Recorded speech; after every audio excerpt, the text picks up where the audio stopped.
Assalamualaikum warahmatullahi wabarakatuh.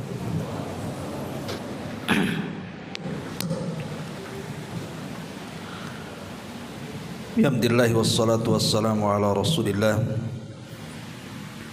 wa ala alihi wa sahbihi wa mawalah wa la hawla wa la quwata illa billahi wa ba'du. Alhamdulillah, di malam hari ini kembali kita bisa duduk untuk bertolabul ilmi. Salawat dan juga salam kita hadiahkan kepada Rasul kita Nabi besar Muhammad sallallahu alaihi wa ala alihi wasallam. Kita lanjutkan kembali kajian kita, masih membahas kitab Fikih Asmaul Husna karya Profesor Dr. Abdul Razak bin Abdul Muhsin Al-Abbad Al-Badr. Dan kita sudah masuk pada halaman ke 125, mengenal nama Allah Ar-Rabbu, yang maha mencipta, mengatur dan menguasai.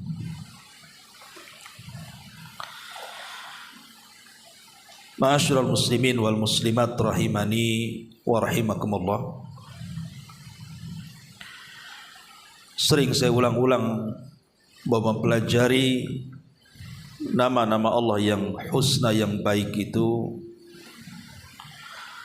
lebih mengenalkan kita kepada Allah Subhanahu wa ta'ala. Ketika kita lebih kenal dengan Allah Subhanahu wa ta'ala, maka akan tumbuh perasaan cinta dan ta'zim, pengagungan kita kepada Allah. Dan ketika itu sudah tumbuh,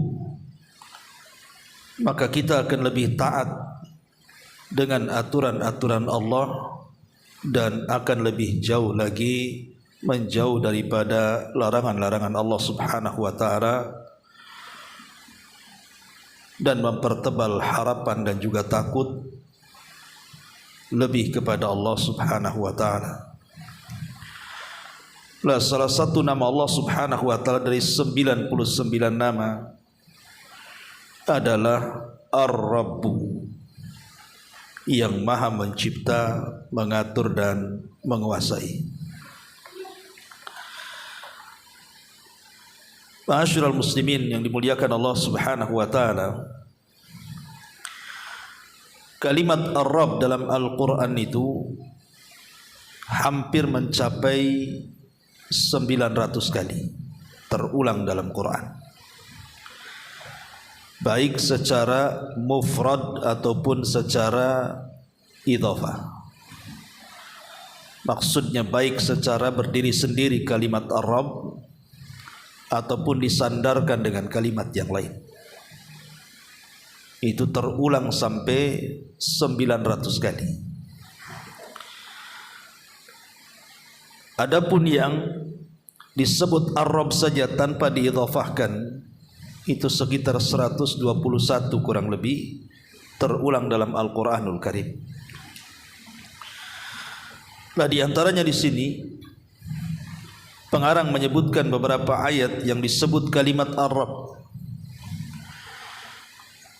Surah Al-Fatihah ayat 2, Alhamdulillahi Rabbil Alamin. Segala puja bagi Allah Subhanahu wa ta'ala, Rabb semesta alam. Di sini ada kalimat Rabb. Kemudian dalam surah Al-An'am ayat 162 Allah mengatakan, Kul inna salati wa nusuki wa mahyaya wa mamati lillahi rabbil alamin. Katakanlah, sesungguhnya salatku, ibadahku, hidupku dan matiku hanyalah untuk Allah, Rabb semesta alam. Di sini juga ada kalimat Rabb. Kemudian dalam surah Al-An'am ayat 164 Allah mengatakan, Kul aghairallah abgi rabban wa huwa rabbu kulli syai. Katakanlah, apakah aku akan mencari Rabb selain Allah, padahal Dia adalah Rabb bagi segala sesuatu. Di sini terulang 2 kali kalimat Rabb dalam surah Al-An'am ayat 164. Kemudian dalam surah At-Takwir juga ayat 29, wa ma tasyauna illa an yasha Allahu rabbul alamin. Dan kamu tidak dapat menghendaki menempuh jalan itu kecuali apabila dikehendaki Allah, Rabb semesta alam. Dan Allah Subhanahu wa taala juga mengatakan dalam surah Yasin ayat 58, salamun qaulam mir rabbir rahim. Kepada mereka dikatakan salam sebagai ucapan selamat dari Tuhan atau dari Rabb yang Maha Penyayang. Ini sebagian kecil yang disebutkan pengarang yang tercantum dalam beberapa ayat dalam Al-Quran. Adapun dalam hadis Nabi SAW disebutkan dalam Sahih Muslim dari hadis Abdullah ibn Abbas radhiyallahu anhuma, Nabi SAW mengatakan, ala wa inni nuhitu an aqra al-Quran raqian wa sajidan fa amma ruku fa'azzimu fihi rabb. Kata Nabi SAW, aku dilarang untuk membaca Al-Quran dalam posisi ruku ataupun sujud. Karena dalam ruku dan sujud itu kan ada zikir sendiri, tidak boleh membaca Quran. Kemudian Nabi SAW, fa'ammar ruku, adapun dalam posisi ruku, fa'azzimu fihi rabb, maka agungkan padanya ar-rabb. Sini ada kalimat Rabb. Kemudian yang kedua, hadis daripada Amr ibn Abbas. Dia mendengar Nabi SAW bersabda, aqrabu ma yakunu ar-rabbu minal abdi fi jawfil laylil akhir fa in istata'ta an takuna mimman yadhkurullah fi tilka as-sa'ati fakun. Kata Nabi SAW, yang paling dekat hubungan ar-Rabb, maksudnya Allah, dari hambanya adalah ketika di sepertiga malam akhir.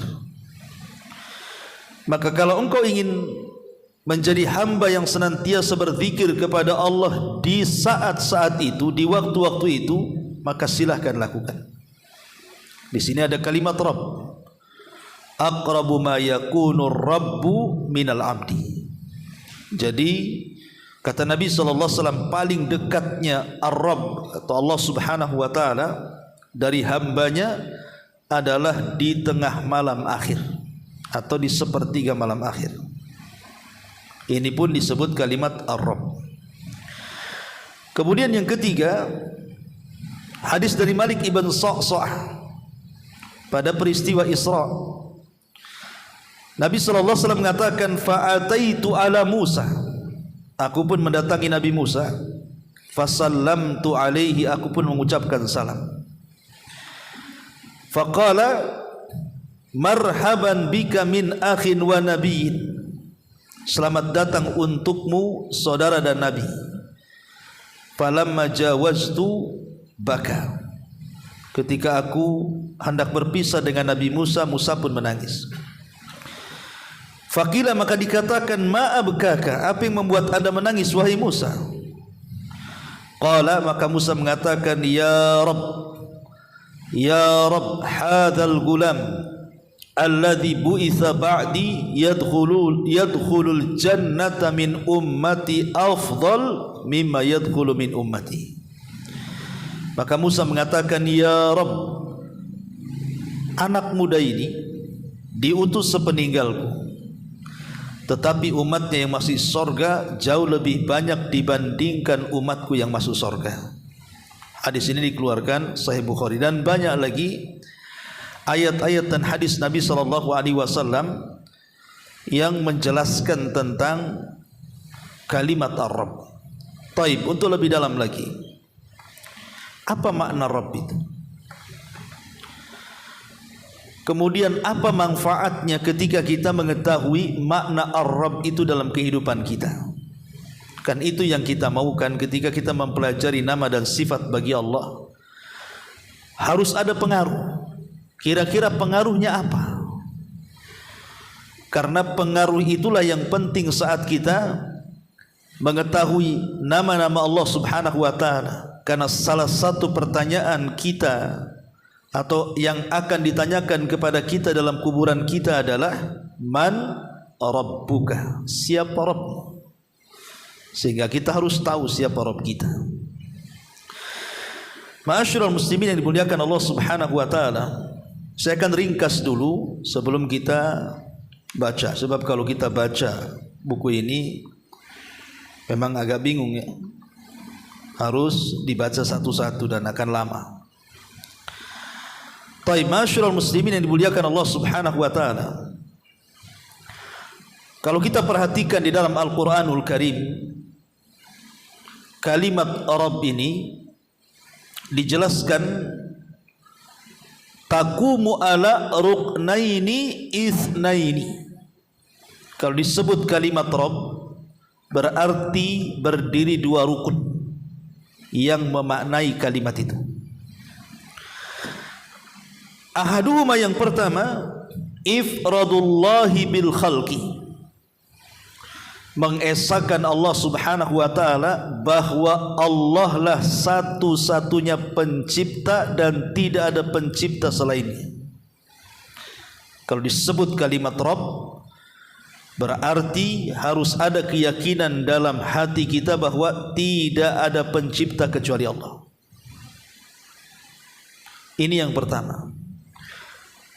Rukun yang kedua, ifraduhu bil amri wat tadbir ma khalaqa, mengesahkan Allah Subhanahu wa ta'ala dengan kalimat Rabb itu maknanya adalah kita mengesahkan dengan al-amri, perintah, wat tadbir, dan juga pengaturan apa yang ia telah ciptakan. Jadi di sini sebagaimana judul dalam buku ini, bahwa Rabb adalah yang maha mencipta, maha mengatur, dan maha menguasai. Jadi kalimat Rabb ini secara global tidak ada yang menciptakan kecuali Allah, tidak ada yang mengatur kecuali Allah, dan tidak ada yang menguasai kecuali Allah. Itulah Ar-Rabb maknanya. Ma'asyiral muslimin yang dimuliakan Allah Subhanahu wa ta'ala, walaupun sebagian ahli tafsir banyak menyebutkan tentang beberapa makna kalimat Rabb ini, saya akan sebutkan. Yang pertama, kalimat Ar-Rabb adalah maknanya al-murabbi, al-kafil biqada'il hajati. Jadi kalimat Rabb juga datang memiliki makna al-murabbi, yang memberikan tarbiyah, dan juga yang mencukupkan kepada kebutuhan-kebutuhan makhluknya. Jadi Rabb itu memiliki makna at-tarbiyah, Allah yang membimbing kita. Bukan hanya sekedar membimbing, mencukupkan semua hajat kita. Dan itu berdasarkan surah Yusuf ayat 23. Allah mengatakan, Kul ma'adallah innahu rabbi ahsana mathwaya. Ketika Nabi Yusuf alaihi salam diganggu oleh Zulaiha dan hendak diajak untuk berzina, maka Yusuf mengatakan, ma'adallah, aku berlindung kepada Allah Subhanahu wa ta'ala, innahu rabbi, sesungguhnya dia, maksudnya suami daripada Zulaiha, rabbi, dia telah membimbingku, mengajariku, memberikan hajat dan kebutuhan kepadaku, ahsana mathwai, dan dia telah memberikan tempat tinggal yang baik untukku. Maka di sini ada kalimat rabbi, Rabbku. Maksudnya Rabbku di sini adalah tuannya Nabi Yusuf. Al-Aziz, suami daripada Zulaiha, bahwa Nabi Yusuf mengingatkan kepada si Zulaiha ini dan mengatakan, tidak mungkinlah aku berselingkuh dengan kamu, sementara suamimu Al-Aziz itu sudah membimbingku, sudah memberikan hajat-hajatku, dan sudah memberikan tempat yang baik kepadaku. Berarti di antara makna Rabb adalah membimbing dan memberikan seluruh hajat-hajatnya. Ini yang pertama. Yang kedua, makna Rabb adalah Al-Kafil war-Raqib. Al-Kafil war-Raqib. Bisa maknanya Al-Kafil yang mengkafil, yang menjaga, dan juga Ar-Raqib yang memelihara, yang memantau, ya.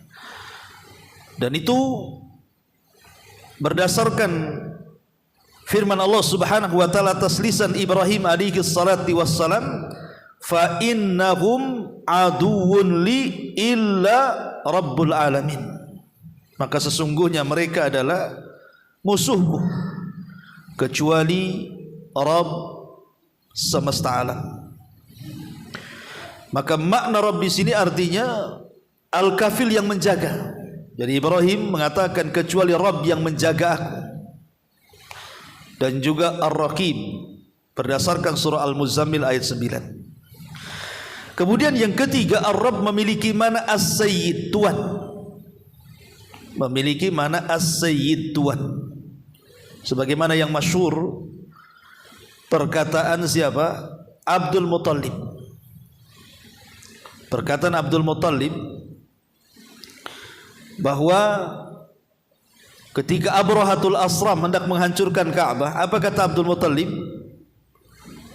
Adapun unta-unta yang kau cari itu, fa ana rabbul ibil, saya Rabb ibil, Rabbnya unta, maksudnya sayalah tuan-tuan unta, saya pemiliknya. Adapun Ka'bah, falahu rabbun yahmi, dia ada tuannya sendiri yang akan melindunginya, maksudnya Allah Subhanahu wa ta'ala. Jadi makna Rabb juga diartikan Tuhan yang ditaati. Ada juga makna Rabb di sini artinya Al-Malik li syai'i, yang menguasai kepada sesuatu. Seperti sering dalam Quran kalimat Rabbul Alamin, penguasa alam semesta. Ataupun juga dikatakan Al-Muslih li syai', yang memperbaiki sesuatu. Wal Mudabbir lahu, yang mengatur sesuatu. Berdasarkan firman Allah Azza wa Jal, Rabbul Masyriqi wal Maghrib.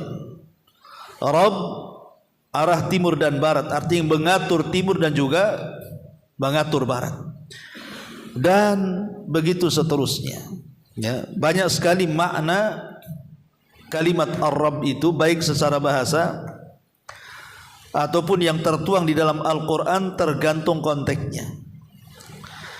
Tetapi kalau disebut kalimat Ar-Rabb, berarti tidak diitlakkan kecuali kepada Allah. Kalau disebut Ar-Rabb gitu saja, tidak disandarkan kepada kalimat yang lain, berarti yang dimaksud adalah Allah Subhanahu wa ta'ala. Maka tidak boleh seseorang menamai orang lain dengan kalimat Ar-Rabb, karena itu kalimat yang tidak boleh diberikan kecuali kepada Allah. Tapi kalau yang dimaksud adalah makhluk, maka harus disandarkan kepada kalimat yang lain yang menunjukkan bahwa kalimat Rabb itu adalah makhluk. Seperti kalimat Abdul Muttalib tadi, Rabbul Ibil, Rabbnya unta, artinya pemilik unta. Rabbud Dar, Rabbnya rumah, artinya pemilik rumah. Jadi kalau hendak dimaksudkan kalimat itu kepada makhluk, berarti harus diidhafahkan, jangan berdiri sendiri. Jangan kita katakan, umpamanya kan di antara salah satu makna Arab adalah Tuhan. Umpamanya kita katakan berilah minum kepada Ar-Rabb, enggak boleh. Karena kalimat Ar-Rabb ini tidak boleh diitlakkan kecuali kepada Allah. Kalau kepada makhluk tidak boleh, kecuali sandarkan tadi. Dan kalimat Allah dengan Ar-Rabb ini sebenarnya kalau dia terpisah maka maknanya sama. Tapi kalau dia tergabung dalam satu kalimat, berarti Rabb memiliki makna sendiri, Allah memiliki makna sendiri. Saya ulangi. Jadi kalimat Allah dengan Rabb itu idza ijtama'a iftaraqa wa idza iftaraqa ijtama'a, kata ulama. Itu dua kalimat yang kalau terpisah maknanya sama, tapi kalau berkumpul maknanya beda. Ketika Allah Subhanahu wa taala mengatakan Rabbul Alamin, maka Rabb di sini maknanya Allah.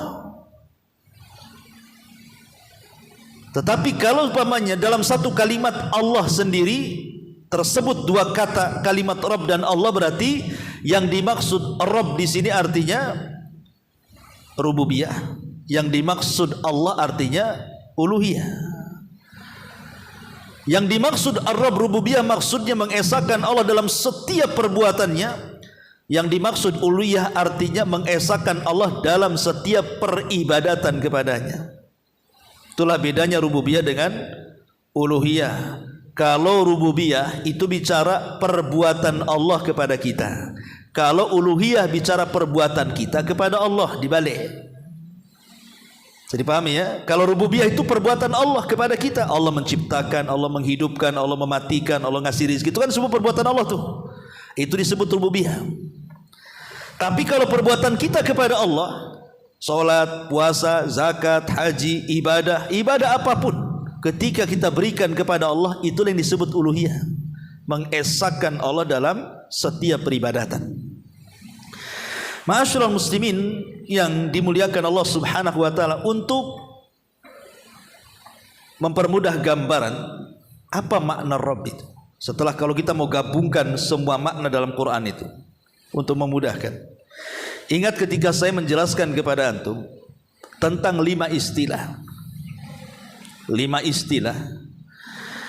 5 istilah inilah sebenarnya rangkuman makna dari kalimat Ar-Rabb. Pertama al-ijad, yang kedua al-i'dad, yang ketiga al-imdad, yang keempat al-irsyad, yang kelima al-is'ad. Saya ulangi. Pertama al-ijad. Apa itu ijad? Ijad itu artinya menciptakan, mengadakan. Yang kedua al-i'dad. I'dad itu mempersiapkan. Setelah Allah menciptakan, Allah mempersiapkan ciptaannya. Kemudian yang ketiga al-imdad, memperbanyak. Setelah Allah menciptakan, Allah siapkan, maka Allah perbanyak. Kemudian yang nomor 4 al-irsyad, membimbing, mengarahkan terhadap apa yang sudah diciptakan kepada manusia. Kemudian yang terakhir al-is'ad, dengan itu Allah berikan kebahagiaan kepada kita. Saya contohkan. Sebelum Allah Subhanahu wa taala menciptakan Adam alaihi salam dan juga menciptakan kita, maka Allah Subhanahu wa taala sudah menciptakan bumi ini. Penghuninya belum ada, tapi Allah ciptakan dulu tempatnya. Kan Adam belum dilahirkan. Adam belum diciptakan Allah kan, tapi bumi sudah diciptakan. Makanya ketika Allah Subhanahu wa taala mengatakan kepada para malaikat, inni ja'ilun fil ardi khalifah, sesungguhnya saya akan menjadikan di bumi ini khalifah. Khalifah di sini maksudnya makhluk yang akan terus langgeng bergenerasi sampai kiamat. Jadi sebelum Adam diciptakan, Allah sudah ciptakan langit dan bumi itu. Untuk siapa? Untuk kita. Ini disebut al-ijad. Ya. Kemudian yang kedua, setelah Allah menciptakan bumi ini untuk manusia, maka Allah persiapkan seluruh fasilitasnya. Itulah yang disebut dengan al-i'dad. Allah siapkan fasilitasnya. Allah siapkan sungainya di mana, lautannya di mana, hutannya di mana, gunungnya di mana, jalannya di mana, tempat huninya di mana. Allah siapkan serapih mungkin. Ini yang kedua. Kemudian yang ketiga al-imdad. Allah perbanyak. Maksudnya Allah perbanyak rizkinya. Dari satu pohon mangga menjadi ratusan pohon mangga. Dari ratusan pohon mangga menjadi ribuan pohon mangga. Karena satu pohon mangga ini kalau bijinya umpamanya buahnya sampai 100 buah. Kemudian kita tanam semua bijinya dari 100, otomatis jadi 100 pohon mangga kan begitu. Nanti dari 100 pohon mangga per satu mangga itu umpamanya buahnya sampai 100 lagi, ditanam lagi 100 pohon lagi. Kan begitu akhirnya terus. Allah perbanyak. Umpamanya ada 2 ikan. Satu jantan, satu betina, kemudian kawin. Kita tahu kalau ikan ini hamil, otomatis kan anaknya bukan satu kan, berudul banyak kan anaknya. Nanti anaknya kalau sudah besar satu dengan lain kawin, kemudian punya anak lagi, maka Allah perbanyak semuanya. Makanya rizki Allah itu tidak mungkin terputus. Tidak mungkin terputus. Walaupun satu dunia nangkap ikan di laut gak akan habis ikan itu. Walaupun satu dunia makan buah-buahan gak akan habis buah-buahan itu. Kenapa? Karena Allah sudah janjikan al-imdad. Allah akan perbanyak. Untuk siapa? Untuk kita. Setelah Allah subhanahu wa ta'ala kemudian al-imdad dari semua rizki Allah, baik tumbuh-tumbuhannya, dari biji-bijiannya, buah-buahannya, baik hewan-hewanannya, hewan darat, hewan laut, hewan udara dan begitu seterusnya. Baru kemudian yang keempat yang disebut dengan al-irsyad. Allah bimbing kita manusia. Bagaimana caranya nangkap ikan, Allah kasih pengetahuan. Bagaimana caranya nanam padi sampai panen, Allah kasih pengetahuan. Bagaimana caranya kita ini mencari bahan-bahan obat-obatan, ini yang boleh dimakan, ini yang tidak, ini yang mengobati, ini yang tidak, ini yang bahayakan, ini yang tidak. Allah berikan pengetahuan, Allah bimbing kita. Maka setelah itu baru yang terakhir al-is'ad, kita dapat kebahagiaan. Dengan fasilitas Allah dan rizki Allah itu kita jadi bahagia. Itulah secara global makna Rabb namanya. Makna Rabb itu seperti itu. Ya. Atau umpamanya lebih kecil lagi lah, saya analogikan kepada makhluk. Umpamanya antum menikah, nampak istri udah hamil mau punya anak. Akhirnya kita udah siapkan tuh fasilitas anak kita, mulai rumahnya, pakaiannya, makanannya, pendidikannya, bimbingannya, kasih sayangnya, tarbiyahnya, dan begitu seterusnya. Berarti kita ini adalah Rabbul Manzil namanya. Kita ini selaku bapak disebut Rabb, pemilik rumah. Karena kita memfasilitasi satu rumah itu untuk anak kita. Ketika anak kita betul-betul lahir, dia sudah berada dalam rumah. Makannya sudah antum siapkan, minumannya sudah antum siapkan. Nanti besar sedikit antum sudah siapkan sekolahnya. Besar sedikit antum siapkan guru-guru ngajinya, bimbingannya, semuanya. Lah itu disebut Rabb. Kita ini Rabb namanya, yang membimbing anak kita. Nah itu skala kecilnya lah makna Rabb itu. Lah Allah subhanahu wa ta'ala walillahil mathalul a'la. Maka Allah itu seperti itu kepada kita. Allah sediakan fasilitasnya, Allah perbanyak fasilitasnya, Allah bimbing kita lagi. Bukan hanya sekedar membimbing kita, mengarahkan insting kita, tidak, diutus nabi lagi, diturunkan kitab lagi, diarahkan lagi, ini yang hak, ini yang batil. Itulah Rabb namanya. Bisa dipahami? Ya, itulah makna Rabb. Ya. Ma'asyiral muslimin yang dimuliakan Allah Subhanahu wa taala. Makanya di sini pengarang mengatakan makna Ar-Rabb adalah zat yang memiliki rububiyah atas semua makhluknya secara penciptaan, kekuasaan, pengaturan, dan perbuatan.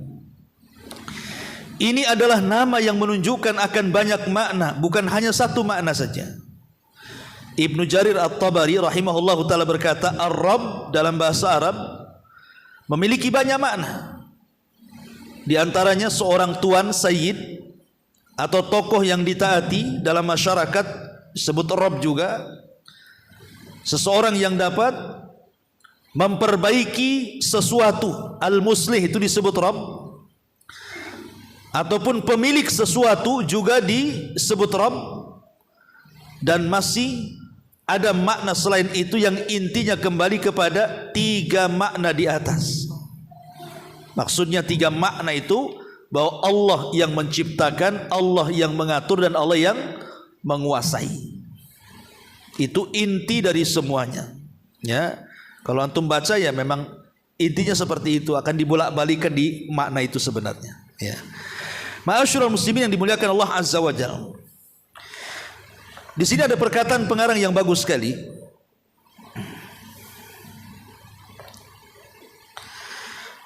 Barang siapa yang merenungkan makna nama Ar-Rabb maksudnya, maka dia akan menyaksikan bahwa dia Allah Subhanahu wa taala adalah yang maha berdiri sendiri dan mendirikan yang lainnya.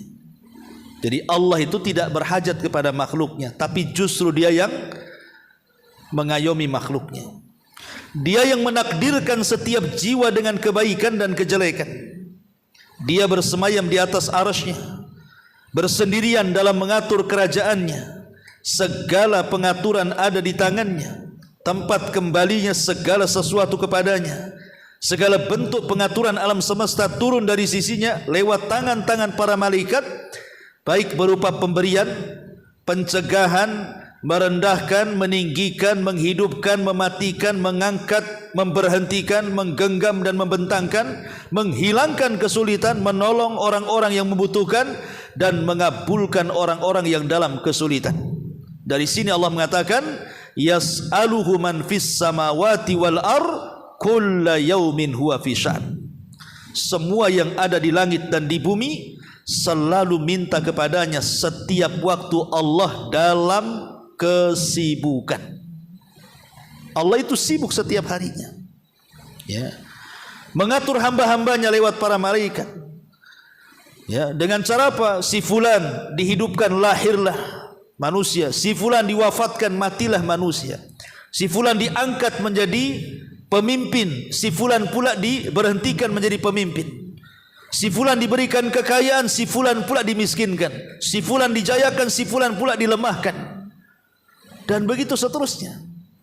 Si fulan diberikan pertolongan, yang ini pula dihinakan. Maka itulah makna Ar-Rabb.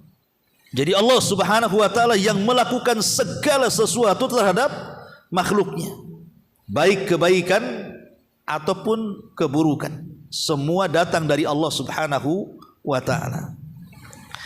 Ma'asyiral muslimin yang dimuliakan Allah Subhanahu wa taala. Kalau sudah demikian, kita tahu secara global apa makna Rabb. Nanti antum bisa baca sendiri. Ya. Lalu apa faedahnya? Apa sih manfaatnya? Ketika kita sudah mengenal makna Ar-Rabb ini. Ma'asyiral muslimin yang dimuliakan Allah Subhanahu wa taala, yang pertama faedahnya adalah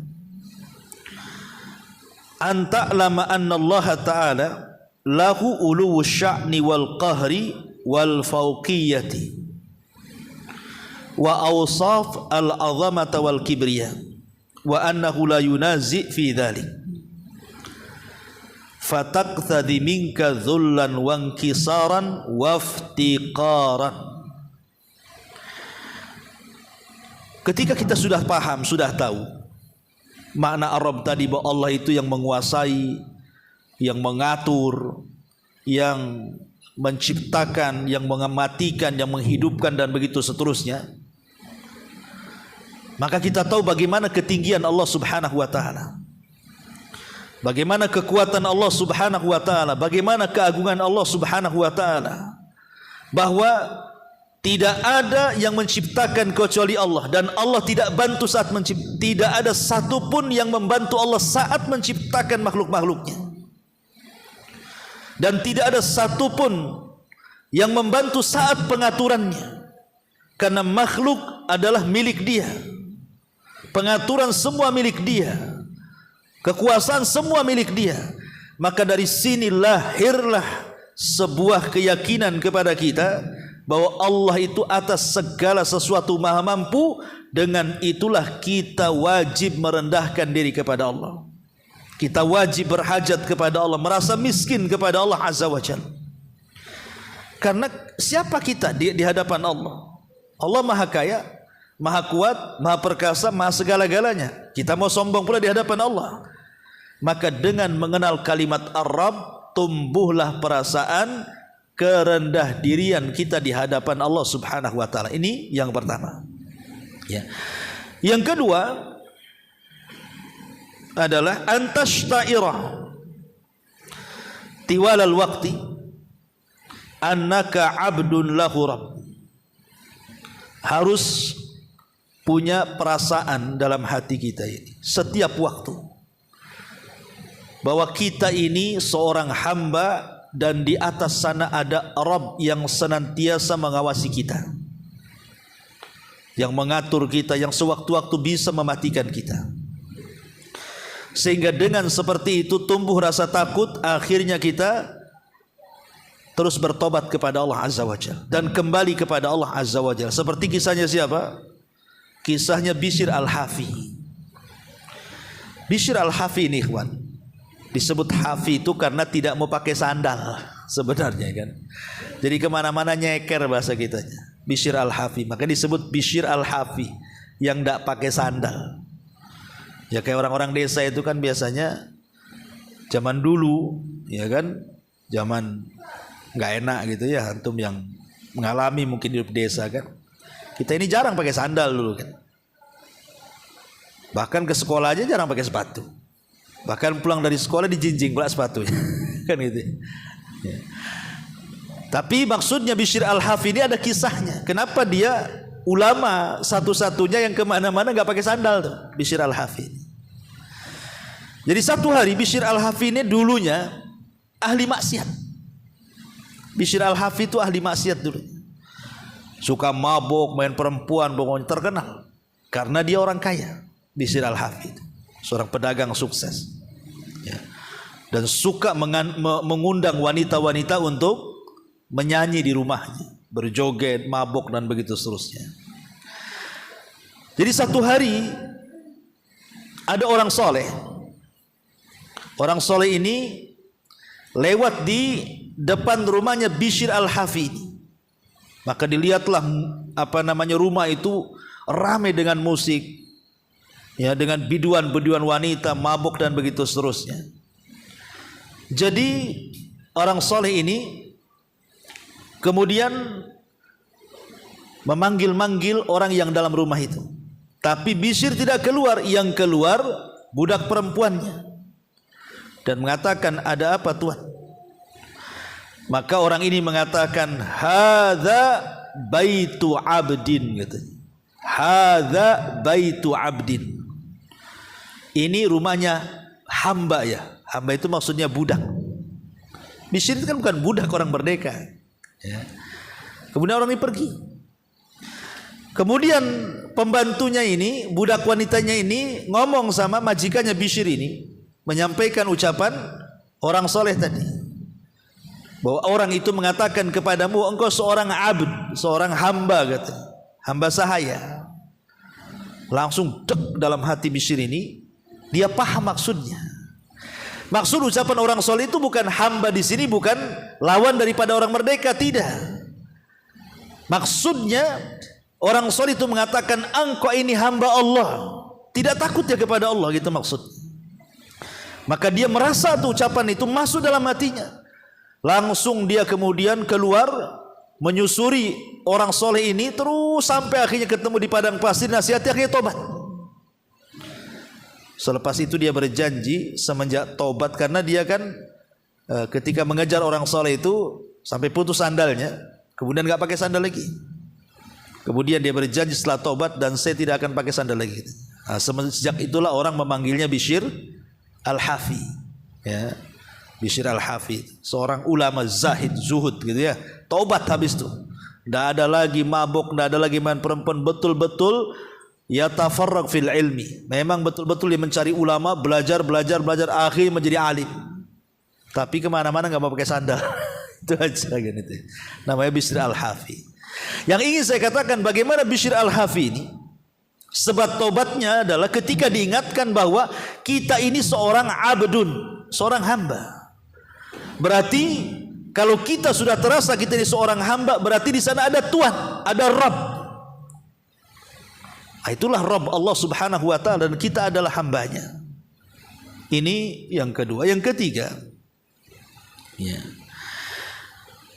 Ketika kita mengenal makna Rabb bahwa Allah itu adalah Ar-Rabb yang maha menguasai, mengatur, memiliki, menghidupkan, mematikan, menghancurkan dan begitu seterusnya.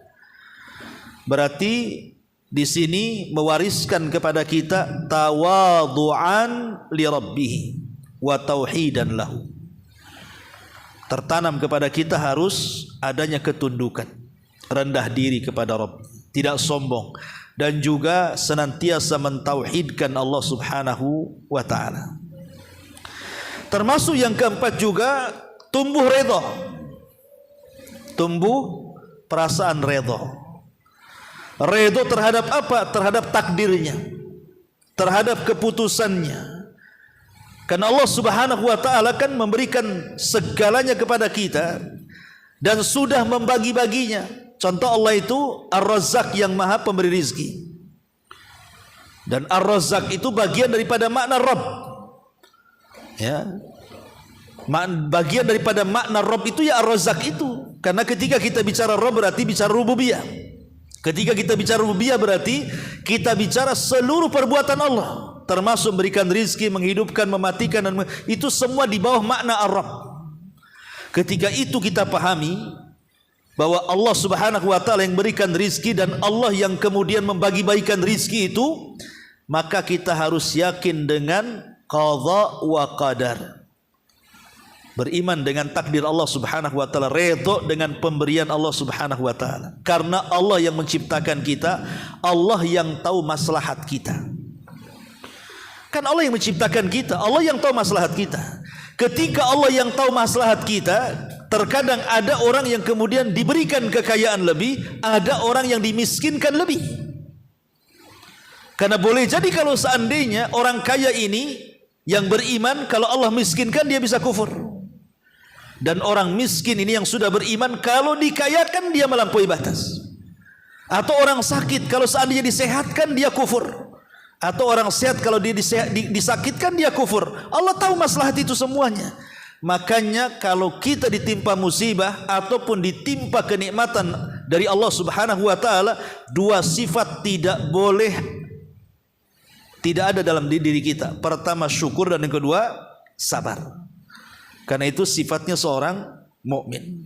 Jadi dengan mengenal Ar-Rabb makin tumbuh rasa redha dengan takdir Allah Subhanahu wa taala. Ma'asyiral muslimin yang dimuliakan Allah Subhanahu wa taala, termasuk juga di antara faedahnya adalah kita tahu bahwa nama Rabb itu kan membawai banyak nama di bawahnya, ya. Sehingga ketika kita mempelajari kalimat Rabb, berarti kita semakin memahami siapa Tuhan kita, makin memahami siapa Tuhan yang kita sembah, dan makin memahami apa tujuan Tuhan kita menciptakan kita. Jadi di satu sisi dengan mengenal kalimat Rabb itu kita semakin tahu siapa Allah. Yang kedua, kita semakin paham apa tujuan Allah menciptakan kita dengan kalimat Rabb itu. Ma'asyiral muslimin yang dimuliakan Allah Subhanahu wa taala, termasuk juga kata para ulama bahwa al-iqrar bi rububiyatillah. Ketika kita sudah meyakini dengan kalimat Rabb atau rububiyah, berarti kita harus meyakini memang tidak ada Tuhan yang pantas disembah kecuali Allah. Ingat ya, kalau kita sudah yakin yang menciptakan kita Allah, yang mengatur kita Allah, yang memberikan rizki Allah, yang menghidupkan Allah, yang mematikan Allah, yang mengatur Allah, segala-galanya Allah, berarti sudah pantas kalau Allah itu disembah. Sebab orang yang atau zat yang tidak menciptakan pantas disembah? Tidak pantas. Zat yang tidak bisa mengatur kita sembah pantas disembah? Tidak pantas disembah. Zat yang tidak menguasai disembah? Tidak pantas disembah. Pamannya ada orang yang menyembah berhala, entah berupa patung dari tanah, dari batu, dari pohon, atau apa kita katakan itu pantas disembah? Tidak pantas, karena berhala itu tidak menciptakan kita. Berhala itu tidak mengatur kita, berhala itu tidak menguasai kita. Yang mengatur, menguasai, menciptakan itu Allah. Berarti ketika kita makin yakin dengan kalimat Rabb, makin yakin bahwa tidak ada Tuhan yang berhak disembah kecuali Allah. Itu inti ketika kita memahami makna kalimat Ar-Rabb. Makanya ketika seorang sahabat namanya Zubair ibn Mut'im radhiyallahu an, dia dendam kepada Nabi karena terbunuh banyak kerabat-kerabatnya dalam peperangan, dan dia bersumpah untuk membunuh Nabi. Jadi dia bawa pedangnya dari Mekah ke Madinah, mengincar Nabi SAW, dan dia menyamar. Saat Nabi SAW sedang sholat maghrib, sebenarnya ada kesempatan dia itu untuk membunuh Nabi, karena orang sholat itu kan tidak bawa senjata dan jaraknya tidak terlalu jauh Zubair ibn Mut'im dengan posisi Nabi SAW ini. Tiba-tiba Nabi SAW dalam sholat maghrib itu membaca surah Toha. Lah di antara surah Toha itu ada kalimat atau ada firman Allah Subhanahu wa taala, am khuliqu min ghairi syai'in am humul khaliqun am khalaqas samawati wal ard bal la yuqinun. Ayat ini menyindir berhala-berhala jahiliyah. Berhala-berhala yang disembah orang-orang kafir jahiliyah yang menyembah Lata, Uzza, Manat, Hubal yang berupa batu, kayu dan begitu seterusnya. Jadi kata Zubair ini, dia mengatakan apa? Hatta qalbi an yatir. Ketika mendengar ayat itu hatiku hampir terbang.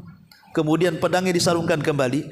Kemudian tidak jadi membunuh Nabi. Ketika selepas sholat maghrib, dia datang kepada Rasul dan mengatakan, ya Muhammad, asyhadu an la ilaha illallah wa asyhadu annaka Rasulullah. Demi Allah, dulu tidak ada manusia yang paling aku benci kecuali kamu. Sekarang tidak ada manusia yang paling aku cintai kecuali kamu. Kenapa bisa jadi berubah tuh Zubair ini? Padahal niatnya membunuh Nabi, tiba-tiba kemudian taubat dan masuk Islam. Karena dia menyadari tentang ketuhanan. Perhatikan ayatnya.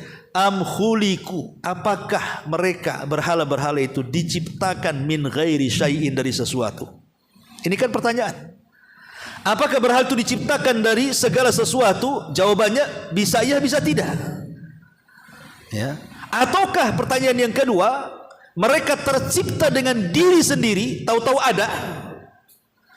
Kemudian yang ketiga, apakah berhala-berhala disembah itu mampu menciptakan langit dan bumi? Maka Allah tutup ayatnya, bal la yuqinun. Bahkan orang musyrik yang menyembah itu tidak yakin juga dengan sesembahannya. Karena kan ada tiga pertanyaan nih kepada orang yang menyembah berhala itu. Apakah berhala itu dibuat dari segala sesuatu? Ataukah berhala itu terbuat dengan sendirinya? Ataukah berhala itu yang menciptakan alam semesta? Jawab. Nah gitu ya. Ya kita katakan yang pertama pertanyaannya, apakah berhala itu terbuat dari segala sesuatu? Ya, dia terbuat dari segala sesuatu, dari pohon, dari batu, dari apa. Berarti dia bukan pencipta, tapi dia diciptakan. Dia bukan pencipta kan? Diciptakan. Macam mana zat yang diciptakan kemudian kita sembah? Kita yang menciptakan dia, tiba-tiba makhluk yang kita ciptakan kita sembah pula. Terbalik, harusnya dia yang menyembah kita kan, begitu yang menciptakan. Yang kedua, ataukah dia tercipta dengan diri sendiri? Mustahil. Kalau ujug-ujug ada mustahil kan itu. Pasti ada yang menciptakan, ada yang merangkai, ada yang membuat. Berarti dia bukan Tuhan, karena ada yang merangkai, ada yang membuat, ada yang memahat, ada yang membikin. Ataukah pertanyaan kita, ataukah yang kau ciptakan itu yang menciptakan alam semesta? Ya mustahil lah diajak kamu yang ciptakan, kau ujung-ujung mau menciptakan alam semesta dari mana kan gitu. Berarti dari sini kata Zubair bin Mu'min, wow, kalau itu enggak benar semua itu sembahan Lata, Uzza, Manat, Hubal itu. Sejak itulah dia bertobat. Makanya kita katakan dengan memahami kalimat Rabb semakin yakin bahwa Allah lah Tuhan yang pantas disembah. Karena kalau kita sudah yakin bahwa Allah yang menciptakan, Allah yang mengatur, Allah yang menguasai, Allah yang menghidupkan, mematikan, dan begitu seterusnya, berarti dia sudah layak untuk disembah. Adapun Tuhan selain Allah yang tidak menciptakan, mengatur, memiliki, tidak sanggup untuk menghidupkan, mematikan, dan begitu seterusnya, maka itu tidak pantas disembah. Berarti ketika kita beriman dengan kalimat Rabb, mengharuskan Allah itu zat yang pantas disembah. Sudah dipahami ya? Ya. Itulah makna kenapa kemudian makna Rabb ini luar biasa. Ma'asyiral muslimin yang dimuliakan Allah Subhanahu wa taala, bahkan di dalam Al-Qur'anul Karim kalimat Rabb ini Allah Subhanahu wa taala membanggakan dirinya dengan kalimat Rabb dan disandarkan dengan makhluk-makhluknya. Seperti mamanya Allah Subhanahu wa taala memuji dirinya dan mengatakan Rabbul Alamin, bahwa dia Allah Subhanahu wa taala adalah Rabb semesta alam. Ya. Kemudian juga Allah Subhanahu wa taala mengatakan Rabbul Arsyil Azim. Dia adalah Rabb, pemilik arsy yang sangat agung. Tidak ada makhluk yang lebih besar melebihi makhluk yang namanya arsy. Yang kalau seandainya, jangan cerita arsy, kursi saja di bawahnya, dibandingkan dengan langit dan bumi seperti cincin dilempar ke padang pasir. Cincin itu langit dan buminya, kursi itu adalah padang pasirnya. Kalau digabung kursi, langit, bumi dibandingkan dengan arsy Allah sama dengan cincin dilempar padang pasir. Cincinnya itu kursinya, langitnya, buminya, padang pasir itu arsy-nya. Bagaimana penciptanya Allah Subhanahu wa taala? Allahu Akbar. Makanya Allah mengatakan Rabbul Arsyil Azim. Dia Rabb, pemilik arsy yang agung. Dan Allah juga memuji dirinya dengan menyandarkan Rabbus Samawati wal Ardh. Dia Rabb, pemilik langit dan bumi. Apa isi langit, apa isi bumi, Allah lah Rabbnya. Dan Allah juga mengatakan Rabbu abainal awwalin. Qala rabbukum wa rabbu abaikumul awwalin. Allah ingatkan dia adalah Rabb kalian dan Rabb bapak-bapak kalian. Dan Allah juga mengatakan Rabbul masyriqi wal maghrib. Dia Rabb yang timur, yang barat, yang utara, dan yang selatan. Artinya alam semesta ini ada penciptanya, ada pengaturnya, ada yang menguasainya. Siapa? Rabbul Alamin, Allah Subhanahu wa taala. Ma'asyiral muslimin yang dimuliakan Allah Subhanahu wa taala, sedemikian dahsyatnya kalimat Rabb ini, ikhwan. Makanya kenapa kemudian di dalam Al-Qur'anul Karim apabila kita mengkisahkan tentang kisah doanya para nabi, dan hampir kebanyakan doanya para nabi itu memulai dengan kalimat Ar-Rabb. Bahkan ada sebagian ulama mengatakan bahwa man qala ya Rabb khamsa marratin, barang siapa yang ketika berdoa mengatakan ya Rabb, ya Rabb, ya Rabb, ya Rabb, ya Rabb sampai 5 kali. Ya. Ya, dan dia meyakini dengan kalimat itu, antum meresapi kalimat itu ya Rabb, maknanya ya Rabb, engkau Tuhan yang menciptakan aku, yang mengatur aku, yang memiliki aku, menghancurkan, menghidupkan, memberikan rezeki, terus antum paham dengan kalimat itu. Dan antum ulang sampai 5 kali. Maka dikatakan ujibat da'watuhu idza lam yakun thamma mani. Maka doa antum akan diijabah kalau tidak ada penghalang-penghalang doa. Kemudian berdalil dengan firman Allah Subhanahu wa taala dalam surah Al-Imran. Surah Al-Imran ayat 191 sampai 195. Saya baca ayatnya. Allah Subhanahu wa taala mengatakan alladzina yadhkurunallaha qiyaman wa qu'udan wa ala junubihim wa yatafakkaruna fi khalqis samawati wal Rabbana ma khalaqta hadza batila subhanaka faqina adzabannar. Yaitu orang-orang yang mengingat Allah sambil berdiri, duduk dan dalam keadaan berbaring, dan mereka memikirkan tentang penciptaan langit dan bumi seraya berkata Rabbana. Ini Rabb pertama. Kalimat Rabb pertama dalam surah Al-Imran. Rabbana, ya Rabb kami. Tidaklah engkau menciptakan semua ini sia-sia. Maha suci engkau, lindungilah kami dari azab neraka. Ini satu. Kemudian ayat berikutnya Rabbana. Ada Rabb lagi di sini dua kali. Rabbana innaka man tudkhilin nar faqad ahzaitah wa ma lidh-dhalimin min ansar. Ya Rabb kami, sesungguhnya orang yang engkau masukkan ke dalam neraka, maka sungguh engkau telah menghinakannya, dan tidak ada seorang penolong pun bagi orang-orang zalim. Kemudian ayat selanjutnya Rabbana. Ini Rabb yang ketiga. Kan sudah tiga kali kan? Rabbana yang pertama ma khalaqta hadza batila. Kemudian yang kedua Rabbana innaka man tudkhilin nar. Ini yang ketiga Rabbana innana sami'na munadiyan yunadi lil imani an aminu bi rabbikum fa amanna. Ya Rabb kami, sesungguhnya kami mendengar orang-orang yang menyeru kepada iman, yaitu berimanlah kamu kepada Tuhanmu. Kemudian ayat selanjutnya Rabbana, berarti yang keempat Rabbana, ya Rabb kami, faghfir lana dzunubana wa kaffir 'anna sayyi'atina wa tawaffana ma'al abrar. Ya Rabb kami, ampunilah dosa-dosa kami dan hapuskanlah kesalahan-kesalahan kami, dan matikanlah kami beserta orang-orang yang berbakti. Ini yang keempat.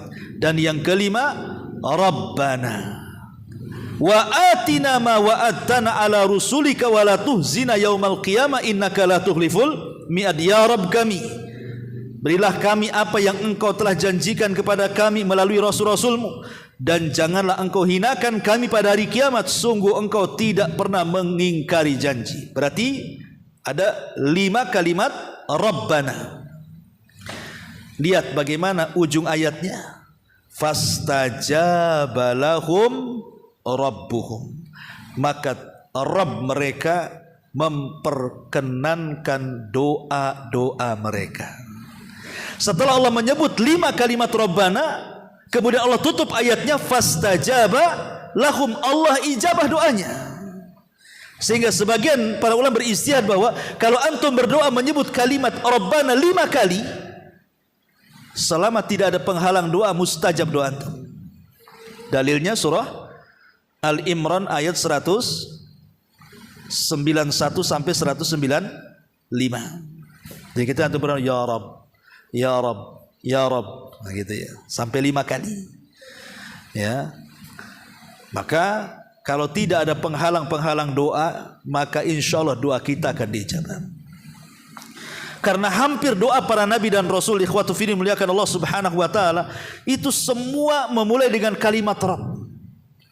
Maka siapapun yang mengangkat kedua tangan dan mengatakan ya Rabb, maka tidak akan kecewa kita. Pasti akan Allah ijabah doa-doa kita.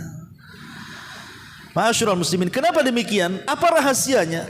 Rahasianya, sebagian ulama mengatakan ketika kita membahas tentang Ismul A'zam, nama Allah yang agung, yang kalau kita berdoa dengan nama Allah itu pasti akan diijabah. Kemarin kita sudah jelaskan, ada yang mengatakan nama Allah itu, ada nama Allah yang agung itu artinya Allah.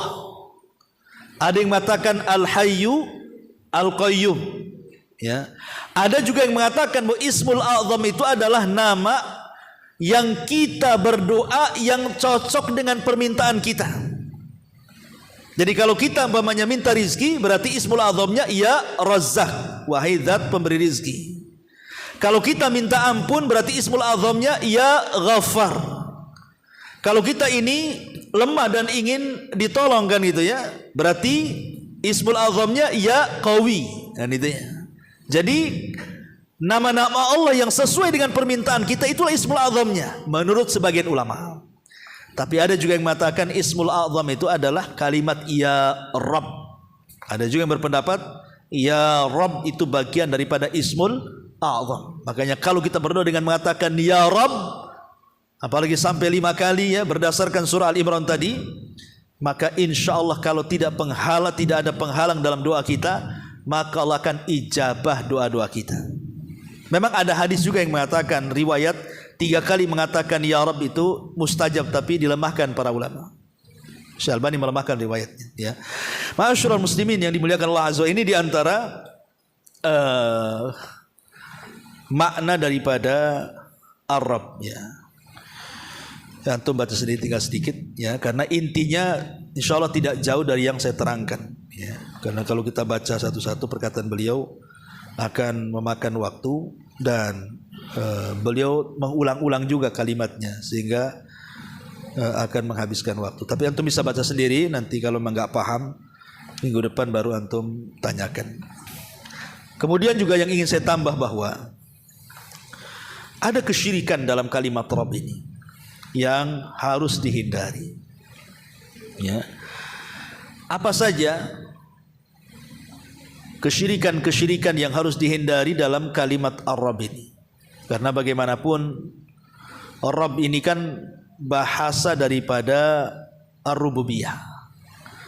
Ya, tauhid yang kita yakini di sana ada Al-Uluhiyah, Rububiyah, nama dan sifat bagi Allah Subhanahu wa taala. Pertama adalah Al-Ilhad. Ilhad itu artinya tidak mengakui adanya Tuhan, tidak mengakui adanya Allah. Mereka lah yang disebut dengan orang-orang ateis ya, orang-orang ateis, PKI bahasa kitanya ya. Orang ateis tidak mengakui Tuhan, maka mereka sudah menyimpang dalam kalimat Rabb. Bagaimana tidak ada Tuhan? Ya ada Tuhan lah. Yang kecil-kecil saja, yang seperti yang dikatakan Abu Hanifah, pembuatan perahu saja tidak mungkin ujug-ujug terjadi. Pasti ada yang menumbangkan pohonnya, ada yang memotong kayunya, ada yang menyerutnya, ada yang kemudian menembelkannya, ada yang merangkainya, jadilah dia perahu. Itu saja harus dibuat. Perahu saja ada yang buat rumah. Tidak mungkin ujug-ujug ada rumah tuh. Pasti ada yang buat. Ya kan? Ada tukangnya, ada tukang gambarnya, ada alat-alatnya, ada materialnya. Jadi rumah. Rumah saja ada yang buat. Segala sesuatu di bumi ini ada yang buat. Lah kalau seandainya makhluk yang kecil seperti rumah saja, perahu, mobil dan begitu seterusnya ada yang buat, lah alam semesta sebesar ini masa nggak ada yang buat? Ya adalah yang buat Allah Subhanahu wa taala. Makanya kemudian penyimpangan dalam kalimat Rabb ketika seseorang itu memiliki keyakinan ilhad, mengingkari tidak ada Tuhan. Orang-orang ateis, sebenarnya orang ateis sendiri dalam hatinya itu pasti akan mengatakan ada Tuhan. Fir'aun saja mengatakan saya Rabb kalian yang paling tinggi, ketika mati dia mengatakan aku beriman dengan Rabbnya Musa. Itu Fir'aun tuh. Kan Fir'aun kan tidak mengakui adanya Tuhan kan? Karena dia mengakui dia yang Tuhan. Fir'aun itu bahkan dengan tegas dia mengatakan ana rabbukumul a'la, saya Rabb kalian yang paling tinggi. Tapi ketika dia ditenggelamkan, sadar dia bukan Tuhan. Masa Tuhan tenggelam? Makanya dia mengatakan amantu bi rabbi Musa wa Harun, aku beriman dengan Rabbnya Musa dan Harun katanya. Karena itu fitrah. Adanya Tuhan loh fitrah. Orang-orang musyrik Arab ketika ditanya siapa yang menciptakan langit dan bumi, mereka mengatakan Allah. Itu orang musyrik tuh. Dan Allah katakan dalam Al-Quran, wala in sa'altahum man khalaqas samawati wal ar la yaqulun Allah. Kalau seandainya orang-orang musyrik ditanya siapa yang menciptakan langit dan bumi, maka mereka akan mengatakan Allah. Karena itu fitrah ikhwan. Rububiyah itu fitrah, tidak mukmin tidak kafir. Pasti mereka beriman dengan rububiyah.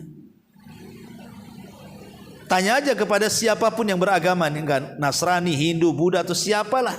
Siapa yang menciptakan langit dan pasti mereka bilang Tuhan. Tuhan yang menciptakan. Nah, Tuhan yang mana satulah itulah kemudian menjadi perbincangan. Menurut ini Tuhannya, tapi intinya kan Tuhan. Itulah rububiyah namanya. Rububiyah itu artinya Allah memfitrahkan kepada kita bahwa tidak mungkin alam semesta ini terwujud begitu saja, tapi ada penciptanya, pengaturnya dan penguasanya. Dialah Allah. Dan itu diyakini oleh mukmin dan kafir. Makanya ulama mengatakan orang yang baru meyakini tauhid rububiyah tidak dinyatakan muslim sampai dia mentauhidkan uluhiyah. Karena orang kafir pun mentauhidkan rububiyah, mengakui bahwa pencipta alam semesta ini Allah, tapi mereka tidak mentauhidkan dalam bab uluhiyah. Mereka tidak menyembah Allah, yakin bahwa yang menciptakan Allah, tapi yang disembah pula batu. Nah, berarti belum masukkan mereka ke dalam Islam sampai mereka mentauhidkan uluhiyah. Ini yang pertama. Yang kedua, ya, ta'tilul masnu' an sani'ihi wa khaliqihi. Meyakini bahwa di sana ada pencipta. Jadi di sana ada pencipta, pengatur selain daripada Allah Subhanahu wa taala, seperti keyakinan di negeri kita kan. Orang-orang yang hidup di pesisir-pesisir pantai selatan itu, mereka meyakini bahwa sebagian pantai itu dikuasai oleh seorang wanita namanya Nyi Roro Kidul. Tapi bagian kidul saja, kalau ngetan ngulur itu enggak. Itu kalau sempat semuanya banyak pula atau Nyi Roronya itu. Bagian pantai selatan saja dikuasai oleh Nyi Roro Kidul. Ini kan penyimpangan dalam bab rububiyah. Seolah-olah ada sebagian laut itu ada yang menguasai. Padahal keyakinan kita tidak ada yang menguasai Allah. Tidak sebagian, tidak keseluruhan. Semua yang menguasai Allah. Jadi kalau seandainya orang percaya bahwa sebagian laut, sebagian pantai itu dikuasai oleh Nyi Roro Kidul, berarti dia telah melakukan kesyirikan dalam bab rububiyah. Paham ya? Ya, dalam bab rububiyah dia melakukan kesyirikan dalam bab rububiyah. Ataupun seperti kesyirikan orang-orang Nasrani yang mengatakan apa?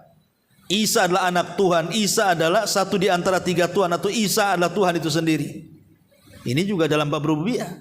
Tidak ada Tuhan yang menciptakan, yang mengatur, yang menguasai kecuali Allah. Ya. Adapun Isa itu makhluk Allah. Dia nabi dan dia hambanya. Dia bukan Tuhan. Berarti orang Nasrani terjerumus pada syirik dalam bab rububiyah. Ya. Termasuk juga syiriknya orang Majusi. Orang Majusi mereka menuhankan dua Tuhan, satu Tuhan cahaya, satu Tuhan kegelapan. Makanya Majusi itu mereka akan menjaga api jangan sampai padam. Karena itulah Tuhan kebenaran. Adapun kalau sampai gelap berarti muncul Tuhan kejahatan. Berarti Tuhan ada dua. Dan ini terjerumus kepada kesyirikan rububiyah. Kenapa? Karena kalau seandainya Tuhan ada dua, pasti akan bertengkar, ya kawan. Akan rebutan kekuasaan kan. Ya. Wali kota Batam aja sempat dua, masalah. BP lain, Pemko lain, ada masalah kan gitu. Tapi satu selesai kan gitu. Artinya bahwa sebuah tempat itu dalam makhluknya kalau dua pemimpin ribut tuh. Jangankan wilayah, badan kita saja ini, badan antum. Siapa yang mengatur badan antum? Hati kan. Kalau seandainya hati kita ada dua, hati kita ada dua, masalah tuh. Kata hati yang satu melangkah, kata hati yang satu mundur. Gimana caranya? Maju mundur kan itu. Itu badan kita kan. Apalagi alam semesta.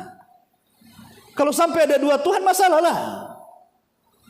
Yang satu mau mengadab, yang satu enggak jadi itu jadinya. Si petar-petir aja enggak sampai-sampai. Ya. Masyarul muslimin yang dimuliakan Allah Subhanahu wa taala. Ya.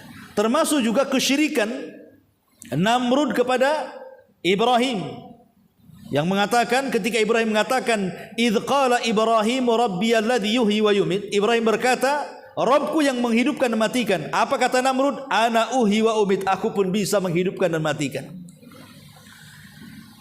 Tapi maksudnya Namrud itu menghidupkan matikan bukan seperti Allah, dimatikan baru dihidupkan. Enggak. Keluarkan dua tahanan, yang satu dibunuh, yang satu dilepas.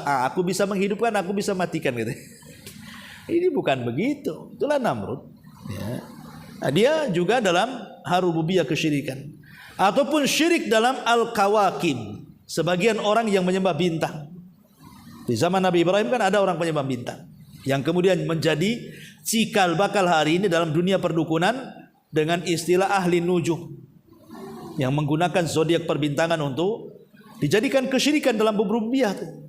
Ya, dan banyak lagi penyimpangan dalam kalimat ar-Rabb. Wallahu a'lam bishawab. Inilah yang bisa kita bahas. Insyaallah minggu depan kita masuk pada nama Allah Ar-Rahman Ar-Rahim. Sampai di sini. Subhanaka bihamdika asyhadu an la ilaha illa anta astaghfiruka wa atubu ilaik. Wallahu taala alam. Assalamualaikum warahmatullahi wabarakatuh.